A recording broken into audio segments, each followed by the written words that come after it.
ગુજરાતની સરકારી પ્રાથમિક શાળામાં વર્ષો પછી આવેલ સ્પેશિયલ એજ્યુકેટરની કાયમી ભરતીમાં સંબંધિત શૈક્ષણિક લાયકાત ધરાવતા તમામ ઉમેદવારોનો સમાવેશ કરવા બાબતે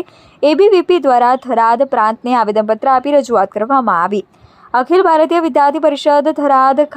શાખા દ્વારા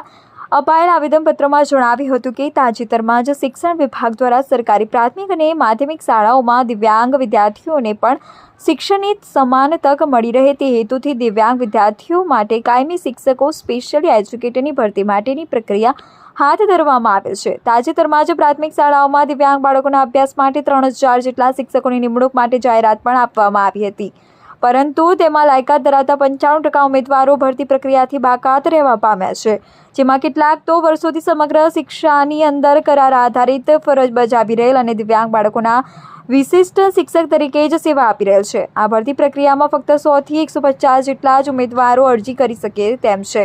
ભરતી પ્રક્રિયામાં અરજી કરવા માટે નક્કી કરેલ પરીક્ષા ખૂબ જ ઓછા ઉમેદવારો પાસ કરી શક્યા છે. પાસ થવા માટે ફરજિયાત 55 અને 60% ધોરણ નક્કી કરવામાં આવેલ તેમજ વર્ષો પછી ખૂબ જ ટૂંકા ગાળામાં યોજવામાં આવેલ એસપી ટેટ 1 અને એસપી ટેટ 2 પરીક્ષાના પ્રશ્નપત્રનું સ્તર ખૂબ જ કઠિન હોવાથી પરિણામ ખૂબ નીચું આવ્યું હતું. ત્યારે તાલીમાર્થી વિદ્યાર્થીઓને સમગ્ર શિક્ષાના કરાર આધારિત સ્પેશિયલ એજ્યુકેટર દ્વારા સરકારશ્રીને નમ્ર વિનંતી છે કે દિવ્યાંગ બાળકોના શિક્ષક માટે ગુજરાત સરકાર અને ભારત સરકાર દ્વારા નક્કી કરેલ RCI દ્વારા માન્ય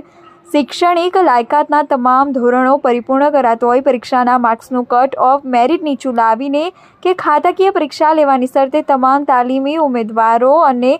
સમગ્ર શિક્ષાના અનુભવી સ્પેશિયલી એજ્યુકેટર તમામને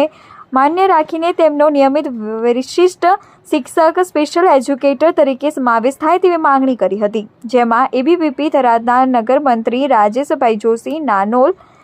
અરવિંદભાઈ પુરોહિત, વિશાલપુરી સ્વામી સહિત એબીવીપીના કાર્યકર્તા તેમજ સુખદેવપુરી સ્વામી, જીગર ઓઝા સહિતના સ્પેશિયલ બીએડના ઉમેદવારો હાજર રહ્યા હતા.